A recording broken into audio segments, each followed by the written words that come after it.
当我们在检修电路的时候，我们需要将电闸拉下来，这时候我们顺手找一根细一点的铁丝或者铜丝，将它穿在这个孔里面，这样的话可以防止别人误合闸，保证我们工作人员的安全。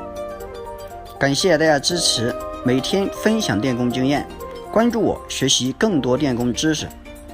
当然我们还有一个更重要的操作，就是在开关的下面挂上警示牌，